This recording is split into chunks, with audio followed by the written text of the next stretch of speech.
மற்றுமொரு அண்மை செய்தியை பார்த்து கொண்டிருக்கிறோம்.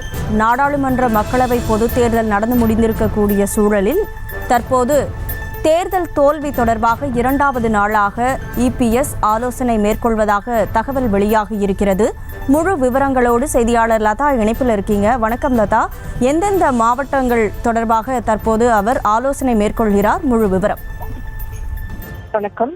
இரண்டாவது நாளாக இன்று எதிர்க்கட்சி தலைவரும் அதிமுக பொதுச் செயலாளருமான எடப்பாடி பழனிசாமி தலைமையில் நாடாளுமன்ற தொகுதி வாரியாக கட்சி நிர்வாகிகளுடைய அந்த ஆலோசனை கூட்டம் என்பது இரண்டாவது நாளாக இன்று கூடியிருக்கிறது. சென்னை ராயப்பேட்டையில் இருக்கக்கூடிய அதிமுக தலைமை அலுவலகத்தில் இந்த ஆலோசனை என்பது நடைபெற்றுக் கொண்டிருக்கிறது. நேற்று தொடங்கிய இந்த ஆலோசனை கூட்டம் வரக்கூடிய 19ஆம் தேதி வரை நாடாளுமன்ற தொகுதி வாரியாக நடந்து கொண்டிருக்கிறது. நேற்றைய தினம் கூட பார்த்தோம் என்றால் காஞ்சிபுரம், ஸ்ரீபெரும்புத்தூர் ஆகிய 2 தொகுதிகளுக்கான அந்த மாவட்ட நிர்வாகிகள் முதல் அந்த பகுதிகளை சேர்ந்த கட்சி நிர்வாகிகள் வரை அனைவரும் கூட அந்த கூட்டத்தில் பங்கேற்றிருந்தார்கள். பல்வேறு விஷயங்கள், அந்த நாடாளுமன்ற தோல்விக்கான காரணங்கள் குறித்த பல்வேறு விஷயங்களை கட்சி தலைமையோடு அந்த நிர்வாகிகள் எல்லாம் ஆலோசனை செஞ்சிருந்தாங்க. அதே போல இன்றைய தினம் பார்த்தோம்னா காலையில், அதாவது சிவகங்கை தொகுதியினுடைய அந்த கட்சி நிர்வாகிகள் பங்கேற்று இருக்கிறார்கள். எதிர்க்கட்சி தலைவர் எடப்பாடி பழனிசாமி தலைமையில் நடைபெறக்கூடிய இந்த ஆலோசனை கூட்டத்தில் சிவகங்கை தொகுதியை சேர்ந்த மாவட்ட அளவிலான நிர்வாகிகள் முதல் பகுதி கழக செயலாளர்கள் வரை பலரும் கூட பங்கேற்று இருக்கிறார்கள்.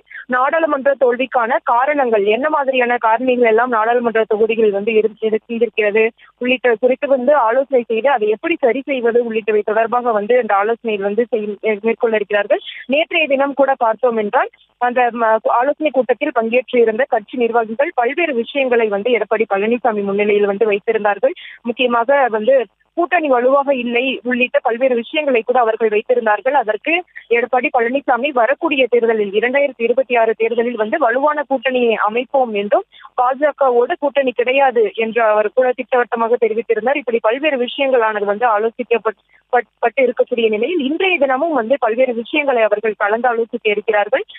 காலை பார்த்தோம் என்றால் சிவகங்கை தொகுதிக்கான அந்த நிர்வாகிகள் பங்கேற்று இருக்கிறார்கள். இந்த ஆலோசனை கூட்டம் முடிவடைந்த பிறகு வேலூர் தொகுதிக்கான அந்த நிர்வாகிகளோடு எடப்பாடி பழனிசாமி ஆலோசனை மேற்கொள்ள இருக்கிறார். அதே போல மதியம் 3 மணி அளவில் திருவண்ணாமலை தொகுதியை சேர்ந்த அந்த மாவட்டத்தை சேர்ந்த நிர்வாகிகளும் கூட இன்றைய தினம் நடைபெறக்கூடிய அந்த ஆலோசனை கூட்டத்தில் பங்கேற்றிருக்கிறார்கள். வரக்கூடிய 19ஆம் தேதி வரை இந்த ஆலோசனை கூட்டம் என்பது நடைபெறும். நாடாளுமன்ற தொகுதி வாரியாக நடந்து முடிந்த நாடாளுமன்ற தேர்தலை பொறுத்த வரைக்கும் திமுக 40க்கு 40 இடங்களையும் திமுக கூட்டணியானது பெற்றிருந்தது. ஆனால் அதிமுக ஒரு இடங்களில் கூட வெற்றி பெறாத ஒரு நிலையில் இருந்தது. பல இடங்களில் 3ஆம் இடத்திற்கு கூட சென்றிருந்தது. அந்த வகையில் ஒவ்வொரு தொகுதிகளிலும் என்ன மாதிரியான விஷயங்களை நிர்வாகிகள் கையாண்டு இருக்கிறார்கள், என்னென்ன காரணங்களால் தோல்வியை சந்தித்து இருக்கிறோம், வரக்கூடிய தேர்தலில் என்ன மாதிரியான நடவடிக்கைகளை எல்லாம் நாம் மேற்கொள்ள வேண்டும் உள்ளிட்டதை தொடர்பாக இந்த ஆலோசனையானது நடைபெற்றுக் கொண்டிருக்கிறது. இரண்டாவது நாளாக இன்றைய தினம் நடைபெற்றுக் கொண்டிருக்கிறது. எதிர்க்கட்சி அதிமுக பொதுச் செயலாளர் எடப்பாடி பழனிசாமி மட்டும் இல்லாமல் மூத்த நிர்வாகிகள் முன்னிலையில் இந்த ஆலோசனை கூட்டமானது நடைபெற்றுக் கொண்டிருக்கிறது. முக்கியமாக பார்த்தோம் என்றால் KP முனுசாமி, திண்டுக்கல் சீனிவாசன், வேலுமணி, சி விஜயபாஸ்கர், அதே போல பார்த்தோம் என்றால் தமிழ்மகன் ஹுசேன் உள்ளிட்ட பலரும் கூட பங்கேற்று இருக்கிறார்கள். தகவல்களுக்கு நன்றி லதா.